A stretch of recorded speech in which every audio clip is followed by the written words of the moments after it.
Hola queridos, buenos días, la gracia y la paz de nuestro Señor Jesús.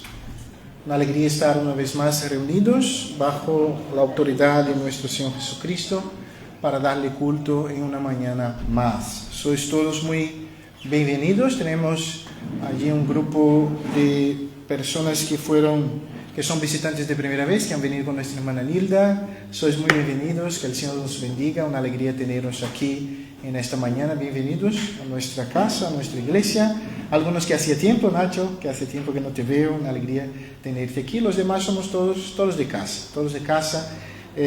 Y es una alegría teneros aquí en esta mañana. Nuestra iglesia tiene la costumbre de hacer serie de predicaciones expositivas. ¿Qué es esto, pastor? Cogemos un libro de la Biblia o parte de un libro de la Biblia y solemos predicar domingo tras domingo de una manera secuencial. O sea, predicamos un pasaje de la Escritura un domingo y el otro domingo seguimos con el versículo siguiente hasta cumplir todo un libro o toda una parte de la Escritura. Y estamos empezamos domingo pasado con una serie de predicaciones llamada La vida debajo del sol, aprendiendo con Eclesiastés cómo vivir para Dios y no tan solo para nosotros mismos. Y es una serie en el libro bíblico de Eclesiastés. Y me gustaría invitarte a abrir la escritura en Eclesiastés. Hoy nos toca el capítulo 1, del verso 12 al verso 18, y vamos a hablar sobre la búsqueda por sentido. O sí, tú puedes pasar una más. Eclesiastés 1, del 12 al 18, la búsqueda por sentido. Eclesiastés capítulo 1, del verso 12 al verso 18. Voy a hacer la lectura, que los hermanos puedan acompañar en vuestras Biblias. Eclesiastés 1:12. Yo, el predicador, fui rey sobre Israel en Jerusalén, y di mi corazón a inquirir y a buscar con sabiduría sobre todo lo que se hace debajo del cielo. Este penoso trabajo que Dios dio a sus hijos, que Dios dio a los hijos de los hombres, para que se ocupen en él. Miré todas las cosas, todas las obras que se hacen debajo del sol, y he aquí, todo ello es vanidad y aflicción de espíritu. Lo torcido no se puede enderezar, y lo incompleto no puede contarse. Hablé yo en mi corazón diciendo: he aquí yo me he engrandecido y he crecido en sabiduría sobre todos los que fueron antes de mí en Jerusalén. Y mi corazón ha percibido mucha sabiduría y ciencia. Dediqué mi corazón a conocer la sabiduría y también a entender las locuras y los desvaríos. Conocí que aún esto era aflicción de espíritu. Porque en la mucha sabiduría hay mucha molestia, y quien añade ciencia añade dolor. Hasta aquí la lectura de la palabra. Mantenga la Biblia abierta. Vamos a orar e introducir un poco el tema de hoy. Padre, te doy gracias por tu palabra, por tu Hijo Jesús, la sabiduría de Dios, aquel que puede enderezar lo que está torcido. Que tu Espíritu alumbre mentes y corazones, que los que te conocemos podamos amarte más, que lo que no te conoce pueda conocerte. Es así que te pido en nombre de Jesús. Amén.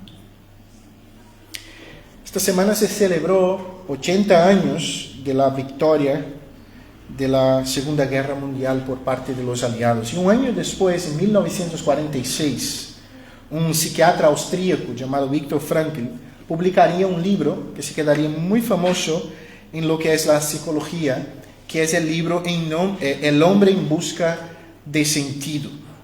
Él relata su experiencia en los campos de concentración nazi durante la Segunda Guerra Mundial y acaba desarrollando una corriente, un enfoque terapéutico que después se quedaría conocido como logoterapia.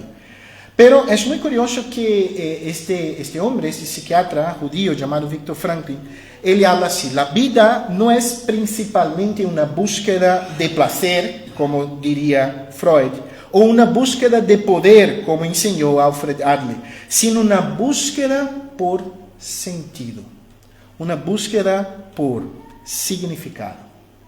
Él defiende en este libro, que yo he tenido la oportunidad de leer hace unos años, que los prisioneros que más tardaban en morir en los campos de concentración nazi eran aquellos que tenían un sentido que iba más allá de aquel campo de concentración. La primera cosa que pasaba como un indicativo de que un prisionero iba a morir es cuando él no tenía más expectativa, significado y sentido que iba más allá del tormento terrible que él estaba pasando allí. Él cita un filósofo alemán llamado Nietzsche diciendo así: quien tiene un porqué para vivir puede soportar casi cualquier cómo. ¿Cuál es el sentido de la vida? A lo largo de la historia humana, esta pregunta estuvo siempre presente, desde filósofos hasta teólogos, científicos a escritores, de catedráticos a simples campesinos. Todo hombre en un momento de su vida ya se preguntó: ¿por qué estoy aquí? ¿Cuál es el sentido de esta existencia? Nuestro predicador, el escritor del libro bíblico de Eclesiastés, que como hemos defendido semana pasada, es el mismo rey Salomón, él también se cuestionó acerca de estas cosas y también reflexionó sobre estas cosas. Este texto nuestro de hoy es, por lo tanto, una manera por la cual el predicador Salomón intenta reflexionar sobre el sentido de la vida. Salomón, en toda su sabiduría, nos llevará a reflexionar sobre esta búsqueda constante e insaciable por sentido y conocimiento.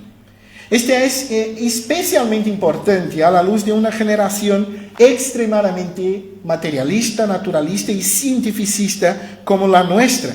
¿Por qué? Porque crecimos con la ilusión de que la ciencia y la buena educación puede darnos todas las respuestas.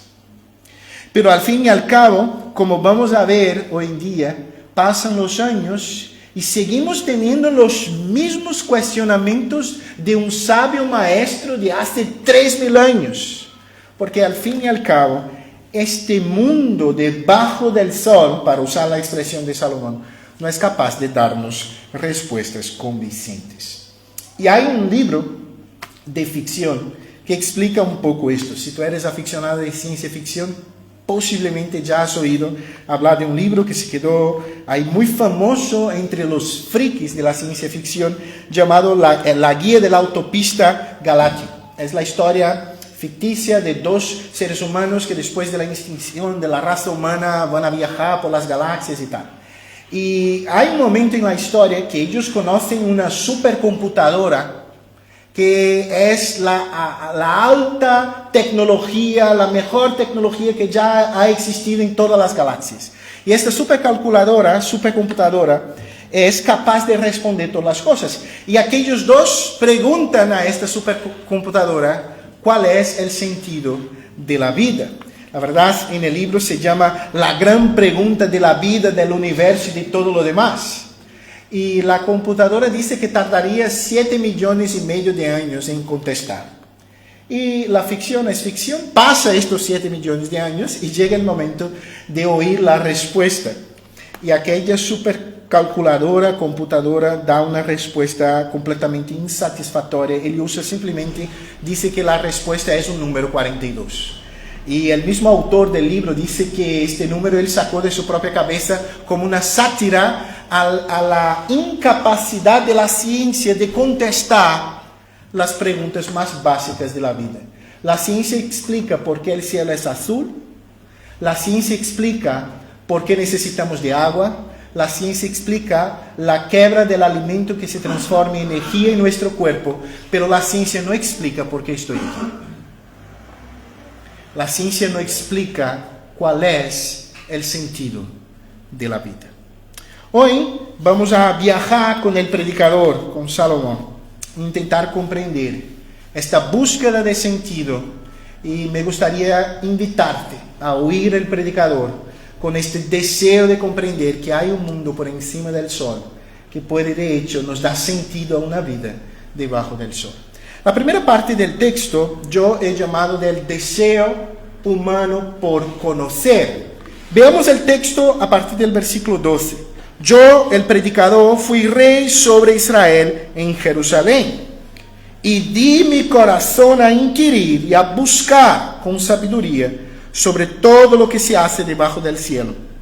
Este penoso trabajo dio Dios a los hijos de los hombres para que se ocupen en él. Es muy curioso que el versículo 12 deja claro que el predicador, ya hemos hablado de ese término, ¿no? Semana pasada, el Kohelet, el predicador, aquel que instruye una asamblea, él fue rey sobre Israel. Semana pasada ya os he declarado claramente, mi visión es que quien escribió el libro fue Salomón. De todos los hijos de David, el único que reinó sobre Israel fue Salomón, porque después de Salomón los reinos se dividieron en norte y sur, y el linaje de David nunca se quedó en Israel, siempre en Judá. El único rey, los únicos dos reyes que reinaron sobre Israel unificado fue David y Salomón, y Saúl antes de los dos. Y entonces el predicador dice ahora, en esta búsqueda por conocer, él dice así: siendo el hombre más sabio de la historia, él se propone en su corazón a inquirir y buscar con sabiduría todo lo que pasa debajo del cielo. Es muy curioso que la palabra inquirir y buscar indican en el hebreo una investigación muy minuciosa y profunda. La NBI, por ejemplo, traduce estos verbos como explorar e investigar. El gran rey Salomón se propone a mirar la creación e intentar encontrar sentido por medio del conocimiento de esta creación. Y quien habla esto es aquel que, según la Escritura, fue el hombre más sabio de la historia de la humanidad. Él se propuso, y mira qué cosa interesante, en su corazón, el texto dice, y di en mi corazón a inquirir y a buscar con sabiduría sobre todo lo que se hace debajo del cielo. Él no hizo de esta búsqueda simplemente algo de ocio. Él ha dado su alma, su corazón, fue algo profundo de su ser, este deseo que él tenía de conocer. El predicador pensó, como muchos siguen pensando, que la respuesta para las cuestiones más existenciales de la vida humana puede ser encontrada aquí, en este mundo debajo del sol. Pero como breve lo veremos, el conocimiento que producimos aquí tiene sus límites. La supercomputadora solo dio un número, 42. Es el máximo que nuestra ciencia puede dar. Hay necesidad de mirar más allá. Es digno de nota que el texto habla que este deseo de inquirir y buscar fue dado por el mismo Dios. Mira, el texto dice así: este penoso trabajo dio Dios a los hombres para que se ocupen de él. ¿Quién puso en el corazón humano este deseo de inquirir, buscar y reflexionar sobre un sentido más grande, una existencia más profunda? Fue el mismo Dios. Somos por naturaleza cuestionadores, inquiridores. Preguntamos, pensamos, reflexionamos. De toda la creación, solo nosotros somos así. Nuestros perros no son así, las vacas no son así, los monos no son así, pero en el hombre Dios puso un deseo casi que incontrolable de saber los porqués de las cosas. Yo soy papá de un hijo y 2 hijas. Mis hijas tienen casi 5 añitos. Y llegó el momento de los ¿por qué, papá? ¿Y por qué, papá? ¿Y por qué, papá? ¿Y por qué es? No lo sé. Simplemente es así. Pero esto es una marca de Dios en el corazón del hombre. Somos y anhelamos por conocerlos porque eres. Queremos saber, queremos conocer. Philip Ryken dice: el predicador acreditaba que la búsqueda por conocimiento es una tarea que Dios le dio. Como persona creada a la imagen y semejanza de Dios, él tenía que hacer las preguntas fundamentales, necesitaba entender el sentido de la vida. Esta era parte de su trabajo espiritual que Dios le había dado. Todas las veces que tú, en faz de una tragedia, de un problema, de una dificultad, de una enfermedad, de un sufrimiento, te preguntas cuál es el sentido de la vida, por qué estoy aquí, esto es una marca de Dios mismo en tu corazón que te lleva a pensar, miras, esto no es suficiente. Si la vida es esto, no es suficiente. Esto es Dios que impone en su corazón. Pero es muy curioso que el texto dice que esto es un deseo que Dios pone en su corazón, pero es penoso. El texto dice, este penoso trabajo Dios dio a los hijos de los hombres. ¿Por qué es penoso? Es penoso porque con la caída el pecado hizo con que no consiguiéramos más disfrutar de todo lo que la creación puede darnos de una manera perfecta. Dios dio a Adán antes de la caída trabajo, ¿sí o no? Al contrario de la teología católica romana que cree que trabajo es fruto de la maldición del pecado, nosotros reformados no creemos que el trabajo sea fruto del pecado. El trabajo es fruto de la creación, ¿vale? Dios dio trabajo a Adán antes. ¿Cuál fue el trabajo de Adán? Cuidar del jardín, nombrar los animales. Y aquí es curioso. Adolescentes que están en el colegio, mirad, fijad aquí. Nombrar los animales no era así. Adán estaba sentado en una piedra, pasó uno y dice, este es gatito. Pasó el otro y dice, este es monito. No, la palabra hebrea tiene un sentido de taxonomía. Vale, pastor, ¿qué es esto? Cuando tú estudias biología, tú estudias que tiene nombres científicos de los animales, ¿no? Que tienen que ver con reinos, con especies, con subespecies. La idea es que Adán tenía que analizar las características de los animales y nombrarles de acuerdo con sus características, con sus grupos, este parece con este, entonces voy a dar nombres. O sea, no era nombrarlos como gatito, pepito y fulanito, sino tenía una idea más científica en la cosa misma, un nombre más profundo de categorías y tal. Pero después de la caída vivimos en un mundo donde comemos ahora fruto de nuestro sudor. La tierra va a producir, dice la Escritura, espinos y cardos en Génesis capítulo 3. Por eso que nuestro trabajo ahora es penoso. No encontramos más sentido mirando las cosas porque no vemos más Dios en las cosas, porque a causa del pecado. Y por lo tanto, después de esta búsqueda por conocer sentido en la existencia, Salomón llega a su primera conclusión, versículo 14. Miré todas las obras que se hacen debajo del sol, y he aquí todo es vanidad y aflicción de espíritu. Semana pasada ya hemos hablado de la palabra vanidad, ¿no? Que es muy repetida en Eclesiastés. Vanidad de vanidad, todo es vanidad. La palabra hebrea hevel significa vaho, humo, niebla. Es algo que se escapa de las manos, que hoy está, mañana no está más. Es algo transitorio, fútil, inútil. Todo esto es el campo semántico de la palabra vanidad. Si tú piensas que vas a encontrar sentido conociendo las cosas, sea por medio de la academia formal, de cursos, maestrías, doctorados, o sea por medio de la universidad de la calle, yo soy lo que conoce todo el mundo, yo sé vivir, nunca he sacado ningún título, pero yo conozco a la gente, yo sé cómo funciona el mundo. Yo te digo una cosa, esto es vanidad, es un vaho. Hoy está, mañana no está más. Pero aquí tenemos otra expresión muy fuerte de Eclesiastés, que a mí me encanta Reina Valera, pero aquí yo creo que ellos interpretaron más que traducieron. La interpretación es aflicción de espíritu. En hebreo aquí es una frase muy conocida de Eclesiastés. Otras traducciones la traducen claramente. Lo que el predicador está hablando, que todo esto es vanidad y es como correr tras el viento. ¿Ya has oído esta expresión? Correr tras el viento, o como atrapar el viento. ¿Qué es? Algo completamente inútil. Uno de los comentaristas y teólogos que yo estudio para hacer el sermón, Philip Ryken, dice así: ¿ya has intentado dar órdenes a gatos?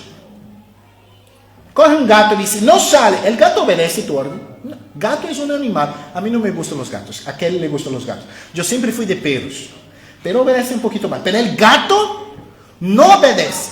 Y Philip Ryken dice así: inténtalo hacer con el viento. Intenta decir al viento: mira, no entra aquí.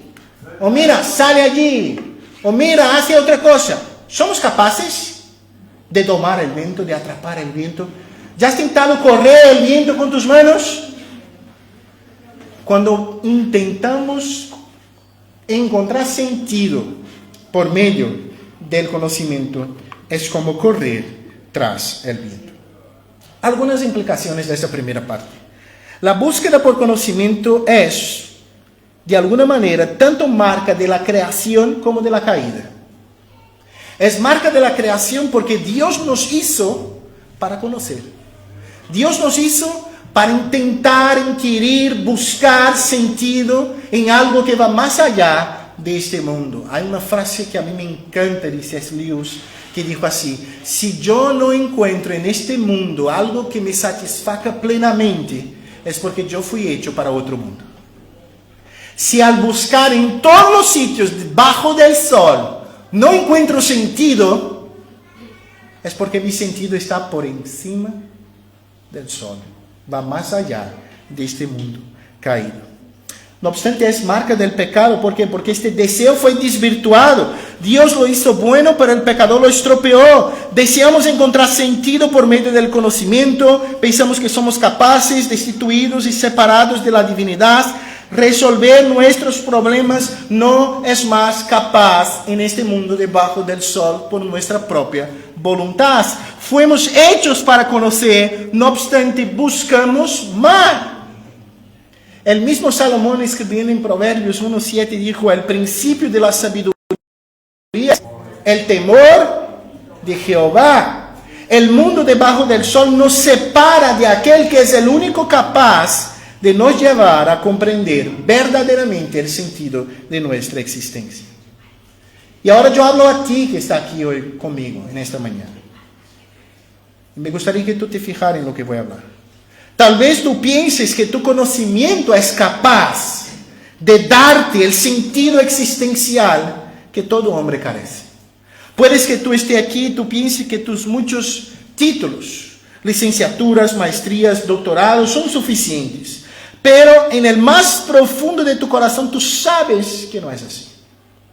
Pero puede que tú estés sentado delante de mí y tú digas: el pastor está hablando griego. ¿Por qué? Porque yo no tengo licenciatura, maestría y doctorado. Entonces esto no es para mí. Entonces puede que tú no tengas ninguna formación oficial, pero tú continúas siendo soberbio en tu conocimiento. Ah, pastor, yo no tengo ninguna de estas cosas, pero yo conozco a la gente solo de mirar. Yo sé la movida, yo sé cómo las cosas funcionan, yo conozco este mundo y por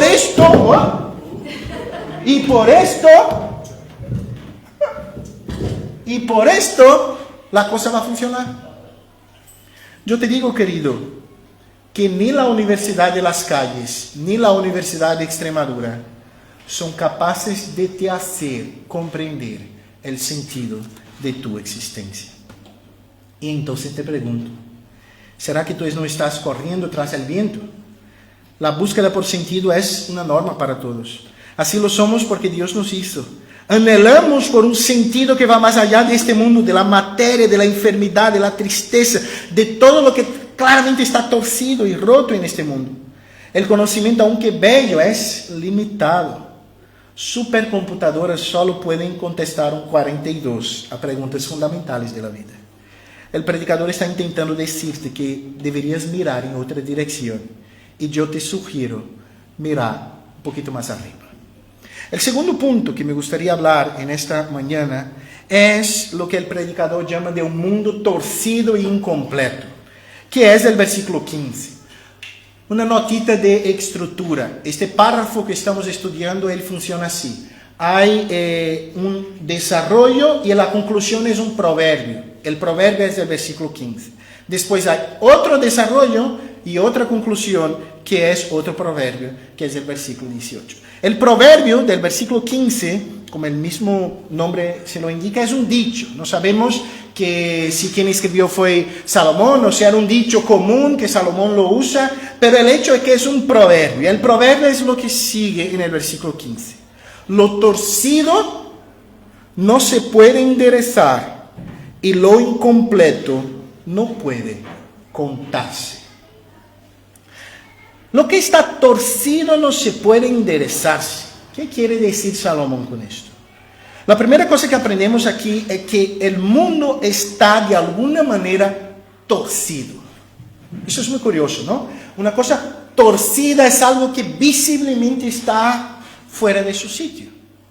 No debería ser así, pero está así. El pecado hizo con que las cosas que no pertenecían al plan original de Dios para la humanidad entrasen en el mundo. Y podemos ver como seres humanos creados a la imagen y semejanza de Dios, que hay cosas en este mundo que no deberían ser así. Hay el torcido.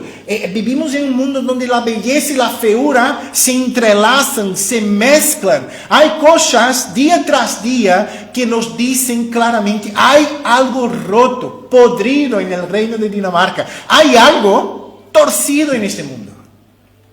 Y el predicador dice, lo torcido no se puede enderezar. Es muy curioso que de alguna manera este torcido en el mundo también está bajo el control de Dios. El mismo predicador, ya hablaremos de esto en unos sermones más adelante, pero en el capítulo 7, versículo 13 dice, mira la obra de Dios, porque ¿quién podrá enderezar lo que Él torció? Voy a dar un ejemplo claro, la muerte. La muerte es una consecuencia del pecado, ¿sí o no? Romanos dice que la paga del pecado es la muerte. El sueldo del pecado es la muerte. ¿Qué es el sueldo tuyo? Teóricamente, bastante teóricamente, es la justa recompensa por tu trabajo. Sé que muchas veces no es justa, pero debería serlo la justa retribución por tu trabajo. ¿Cuál es la justa retribución por mi pecado? Según la Escritura, la muerte. Entonces la muerte no debería estar ahí. La muerte, hablando de un lenguaje de Eclesiastés, en un lenguaje salomónico, la muerte está torcido, hace algo que no debería ser lo que era para ser una vida eterna. Hay algo torcido en el mundo. Es claro que Dios mantiene este castigo, que es la muerte a causa de su justicia. Él no es el causador de la muerte, el causador de la muerte es el pecado, pero Él siendo justo, Él mantiene esto torcido. ¿Por qué? Porque nosotros estropeamos las cosas. O sea, queridos, debemos comprender que el mundo es torcido. Philip Ryken dice así, tenemos discusiones en casa. ¿Tú lo tienes? ¿No? Que ellos no tienen. Nosotros lo tenemos. Tenemos discusiones en casa. Conflictos en la iglesia. ¿Sí o no? No, somos muy santos. Tenemos, queridos. Tenemos discusiones en casa, conflictos en la iglesia, injusticia en el trabajo. ¿Tenéis injusticia en el trabajo? Sí, ahí ya va más rápido, ¿no? Errores cometidos por el gobierno. ¿Sí o no? Sí. Nuestros propios fallos morales. Ahí ya empezamos a callar. Ahí no, pastor. Sí que tenemos dificultades financieras, discapacidades físicas. El listado no termina. Philip Ryken dice, hay siempre algo en nuestra vida que nos gustaría enderezar, recuperar la forma original, pero el predicador afirmó, lo torcido no se puede enderezar. Algunas de nuestras circunstancias no pueden ser corregidas por manos humanas. No importa nuestro esfuerzo, no podemos enderezarlas o torcerlas en la otra dirección. Algunos evangélicos modernos, especialmente los que defienden el nefasto y falso evangelio de la prosperidad, intentan negar esta verdad. Y esto es muy complicado, ¿saben por qué? Porque todos nosotros sabemos que hay algo torcido en el mundo. Pero la teología de la prosperidad dice, sí, tú no puedes quedar enfermo, tú no vas a quedar enfermo, tú vas a tener siempre paz, siempre alegría, siempre felicidad. Y este es cuento chino, querido. Porque Eclesiastés dice, vivimos en un mundo torcido, hay cosas en nuestra vida que no deberían ser como lo es. Y yo intento, pero mis manos no son capaces de poner las cosas en su sitio. Es difícil de tragar esta verdad, ¿sí o no? ¿Sabe por qué es difícil? Porque nosotros nos encanta resolver las cosas a nuestra manera, ¿sí o no? No sé si tú eres así, pero yo soy así. Con cosas muy sencillas, mi esposa me llama la atención correctamente. Con cosas muy sencillas como tráfico, coche, ¿por dónde voy? Es mejor por aquí. Siempre creemos que sabemos cómo hacer las cosas. Eclesiastés está diciendo que en las cosas más profundas de nuestra vida nosotros no sabemos enderezarlas. Esto es frustrante, ¿no? Pero espera un poquito. Es una medicina amarga, pero que va a traer sanidad en un ratito. Pero si tú no tragas la medicina amarga, tú no eres sanado. Querido hermano, fuimos creados para Dios. Y la segunda parte del proverbio es, y lo incompleto no puede contarse. Aquí es un poco más complicado. Es como si el predicador pudiera estar diciendo así, ni mismo sabemos lo que nos falta, o lo que nos falta transcende cualquier medida. Independiente de cómo interpretamos este versículo, la esencia es que la cuenta no cuadra. Ya has intentado cerrar tu mes financiero y tú haces cuenta de aquí, de allí, tira de aquí para allá y la cuenta no cuadra. No tengo cómo hacerlo. Así somos nosotros en el sentido existencial de la vida. Tiramos para todos los lados, pero sigue una cuenta abierta, una grieta profunda en nuestra existencia. ¿Cómo podemos querer completarnos, llenarnos, si no sabemos qué está nos faltando? El hombre fue criado para Dios y solo será completo en Él. Agustín de Hipona, padre de la iglesia del siglo IV, dice, nos hiciste, Señor, para ti, y nuestro corazón está inquieto hasta que descanse en ti. El hombre moderno continúa buscando sentido y sigue buscando llenarse.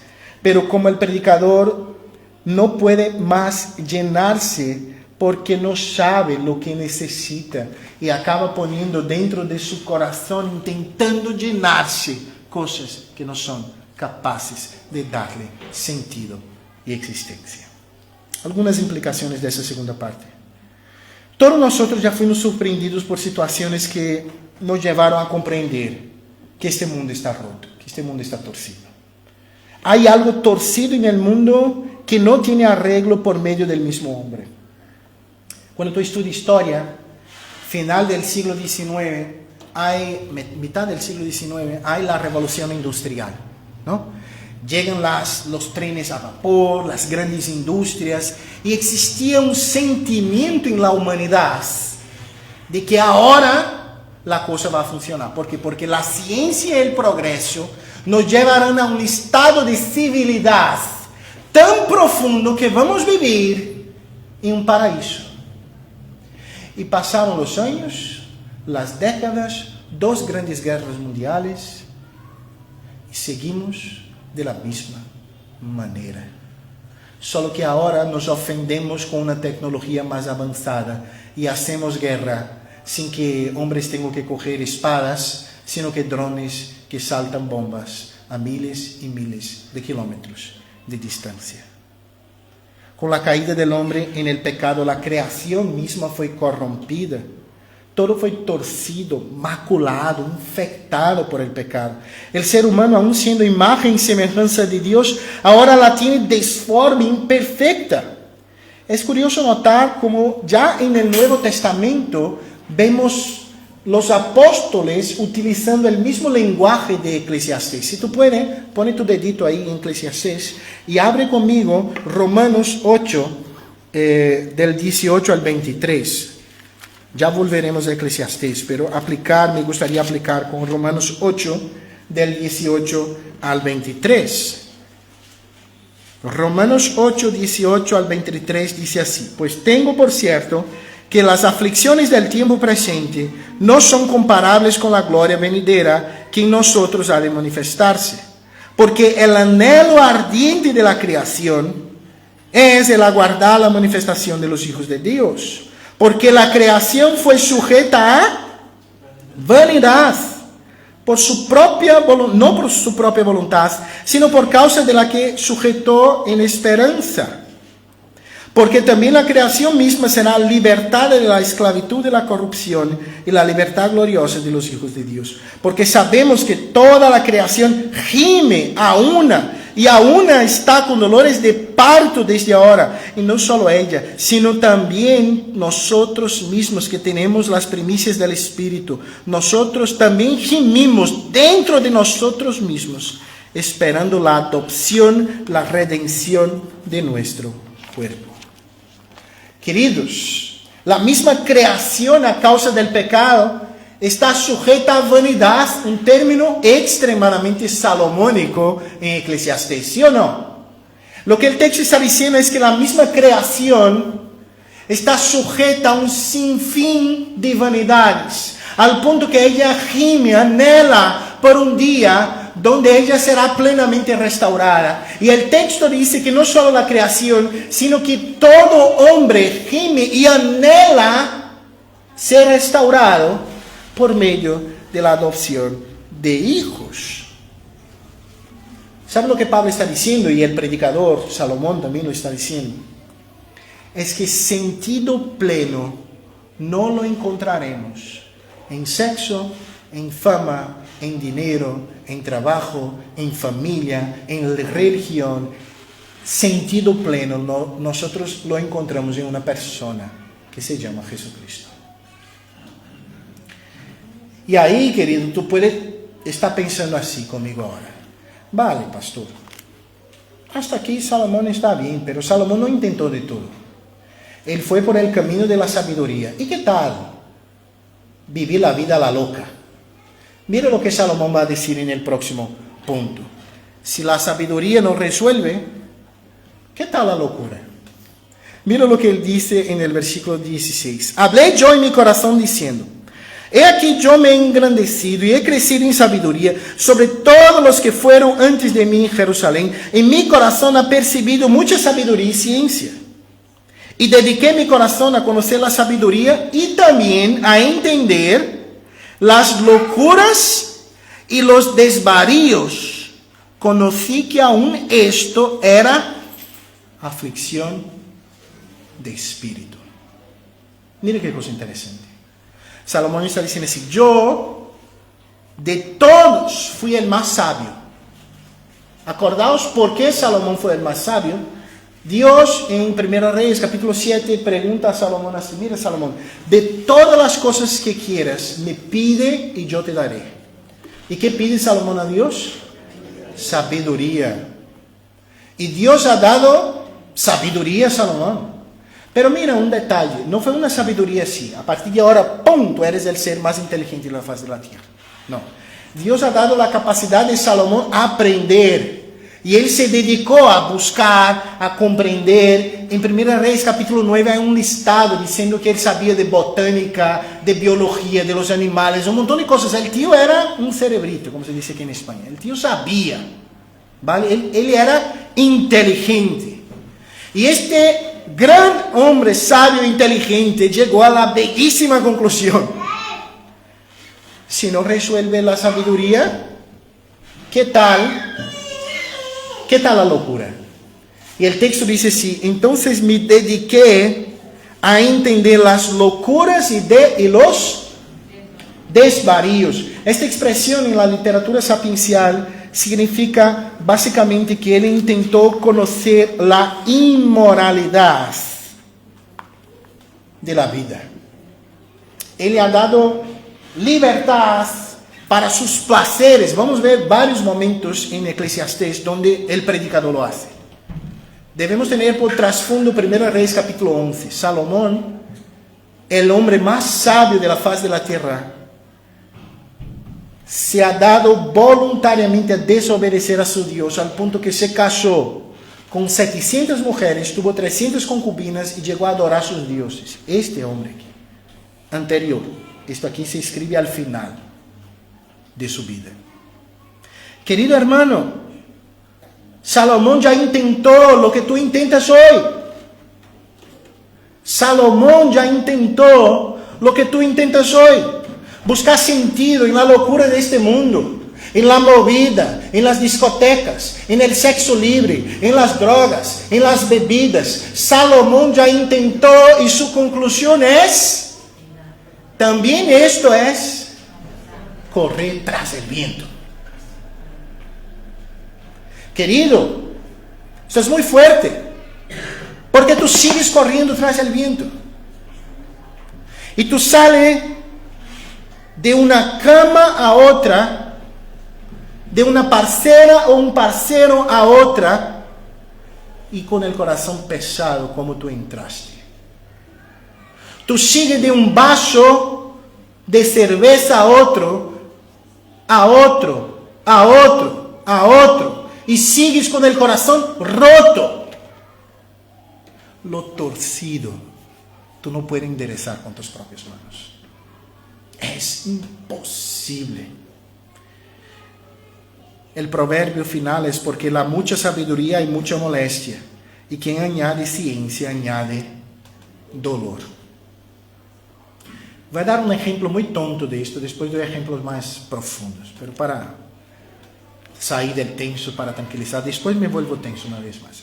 En casa tenemos una regla, por lo menos yo la tengo, que él algunas veces la rompe un poco, pero yo soy el tipo de persona que si yo leo, ¿cómo se llama el prospecto de la medicina? Se llama prospecto, ¿no? Si yo leo el prospecto de la medicina que voy a tomar, yo siento todo lo que está allí. Me va a doler el ojo derecho. Mi ojo derecho empieza a hacer así. Entonces lo que hago así, yo pido que ella lo lea, para si yo tengo alguna cosa, yo digo, Kelly, estoy sintiéndome así, ella va a decir, esto es de la medicina. ¿Por qué? Porque saber de algo conlleva añadir sufrimiento y dolor, ¿sí o no? Voy a decirte una cosa, las grandes decepciones de tu vida son frutos de cosas que tú supo en determinado momento de tu vida que tú no sabías antes. Y tu vida era mucho más tranquila antes de saberlo, ¿sí o no? Que tu gran amigo te había traicionado, que una persona que tú te fiaba habló mal de ti. Saber implica en dolor también. La mucha ciencia añade dolor. No hay nada peor. ¿Sabe cuál es el peor paciente en un hospital? Los médicos. Un médico cuando se queda enfermo es el peor paciente de todos, porque él sabe todo lo que está pasando. Además de se fiar más en él mismo que en su colega que le está tratando. Esto también es otro problema. Pero él sabe de todo. Entonces él no cae en la dulce tontería que yo anhelo caer siempre. Tranquilo, no es nada. Y la mente del médico dijo, pero puede ser esto. Porque él sabe. Queridos, Eclesiastés fue escrito por un hombre que intentó todo y no encontró sentido en el mundo debajo del sol. Algunas implicaciones de este punto. La idea salomónica de buscar en la locura sentido para la vida sigue presente en nuestra sociedad, ¿sí o no? Llego a arriesgarme que más personas buscan en este camino que en el conocimiento. Yo veo más gente en botellones que en la universidad, ¿sí o no? Sí. Y es buscar sentido, es buscar sentido existencial. ¿Y sabe lo que pasa, querido? Un adolescente, cuando no se ve más incluido en los grupitos, cuando no se ve más el guapo y el bello, cuando no se ve más consentido en esta sociedad caída y no ve sentido en la vida que va más allá, entra en depresión, quiere quitarse la vida y un montón de otras cosas. Queridos, puede que tú mismo estés aquí, miles de millones de personas buscan sentido en una vida de inmoralidad, sexo libre, drogas, alcohol, placeres sin fin. Pero tras cada eslabón de esta cadena de inmoralidad, el individuo es asaltado por la dura realidad de que todavía no encontraba lo que anhelaba. Su corazón sigue estando inquieto, como dijo Agustín. Hay dos canciones en nuestra iglesia que expresan esto, que cantamos en nuestra iglesia, no son de nuestra iglesia. Una de ellas es una canción de una banda llamada Un Solo Corazón, un corazón, llamada Jesucristo Basta. Cantamos aquí en la iglesia así: nuestros corazones insaciables son hasta que conocen a su Salvador. Tal y como somos, nos amó. Hoy nos acercamos sin temor. Él es el agua que a beber nunca más tendremos sed. Jesucristo basta. Miles y miles de personas siguen con corazones insaciables. Buscan en todo, desde la sabiduría hasta su polo opuesto, la locura. Pero esta sed y esta hambre sigue estando ahí hasta que coman del pan vivo, hasta que beban del agua viva y sean saciados. También cantamos otra canción de una banda llamada Elevation Worship, llamado Tumba a Jardines. Esta cantaremos en un ratito. Que dice así: el mundo busqué y no pudo llenarme. Ningún tesoro que pueda ganar me saciará. Mas llegaste tú, me diste vida nueva, y cada deseo se cumplirá aquí en tu amor. No hay nada mejor que mi Dios. Para que tengamos sentido, hay que entrar en el mundo debajo del sol, aquel que viene de arriba, a darnos sentido y plenitud. La última parte de la predicación, un poco más cortita, es mi intento, y yo dije que iba a hacerlo todos los domingos, ¿no? Si yo predico un sermón del Antiguo Testamento y no un sermón cristiano, perdemos las cosas. Yo creo que debo predicar Eclesiastés como un sermón cristiano. Y la última parte siempre va a ser hablar de Cristo. Y Jesús es la sabiduría de Dios y el enderezador de todo lo que está torcido. Llegamos al final. Como ya había prometido, intentaré hacerlo ahora. Salomón habla en este pasaje de la búsqueda por sabiduría, por conocimiento, por sentido en la existencia humana, por medio del inquirir e investigar. Debemos recordar, no obstante, que Jesús es la verdadera sabiduría de Dios. En 1 Corintios, mirad, 1 Corintios 1, 22 y 25 dice así: porque los judíos piden señales, los griegos buscan sabiduría, pero nosotros predicamos a Cristo crucificado. Para los judíos ciertamente tropezo, pero para los gentiles locura, mas para los llamados, así judíos como griegos, Cristo, poder de Dios y sabiduría de Dios. Porque lo insensato de Dios es más sabio que la sabiduría del hombre, y lo débil de Dios es más fuerte que los hombres. El mundo sigue buscando. Entre Eclesiastés y 1 Corintios hay 1000 años. Sin embargo, esta búsqueda sigue presente. Los judíos buscan señales, los griegos buscan conocimiento, pero Jesús es poder de Dios y sabiduría de Dios. La sabiduría debajo del sol no es nada en comparación con aquella por encima del sol. Y lo más espectacular de todo, mi querido, es que la sabiduría de arriba entra en este mundo de abajo, encarnada y personificada en la persona del unigénito Hijo de Dios, Jesucristo. Salomón fue un hombre extraordinario. Él fue un gran rey, un gran sabio, un gran político, pero con toda su sabiduría desobedeció, pecó, cayó y se alejó del Señor. Salomón no es nuestro Salvador. Nadie puede ser en este mundo debajo del sol.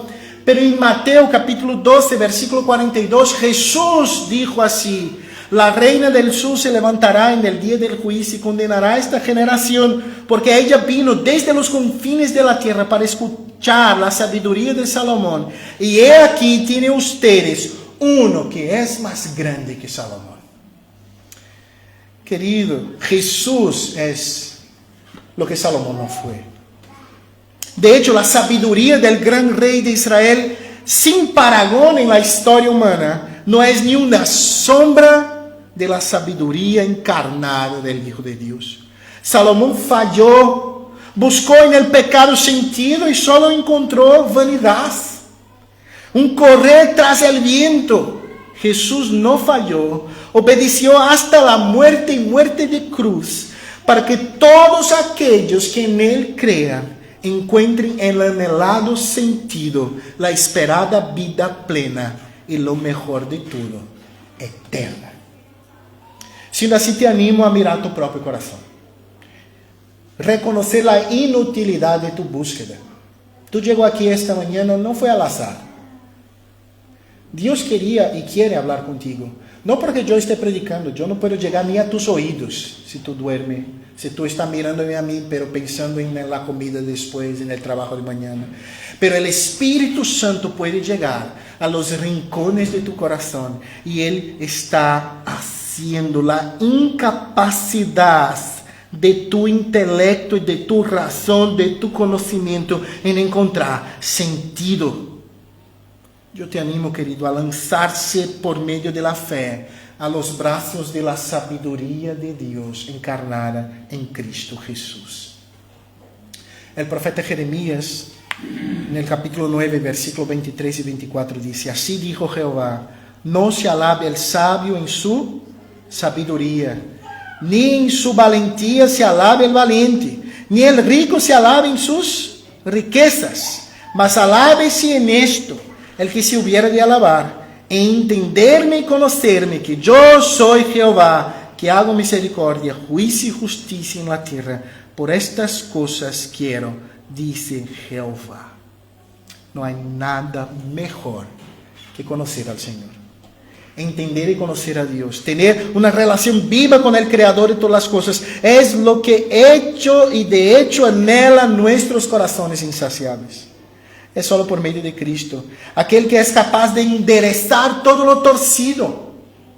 Tú no puedes, yo no puedo, la ciencia no puede, el gobierno no puede, la academia no puede, la universidad en las calles no puede, pero hay uno que puede enderezar lo que está torcido en tu propio y duro corazón, y esta persona se llama Jesucristo. Él puede dar sentido a tu vana existencia y hacer de la vida algo más allá de correr tras el viento y de vanidad para vanidad.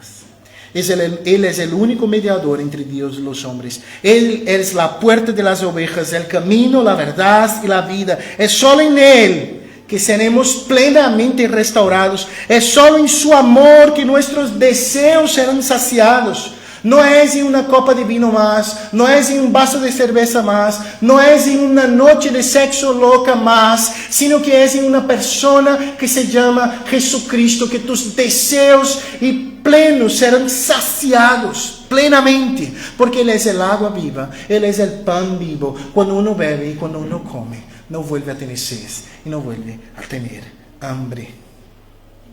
Él es el único que puede calmar nuestro inquieto corazón. Venga para Cristo y cante conosco. No hay nada mejor que mi Dios. Padre, te doy gracias, Señor, por tu palabra. Yo pido que tu Espíritu, Señor, convenza al hombre del pecado, de la justicia y del juicio. Todos somos buscadores, todos anhelamos, y esto no es malo. Lo malo es que buscamos en las cosas equivocadas. Nos hace buscar en ti y anhelar a ti. Eso es lo que te pido en nombre de Jesús. Amén.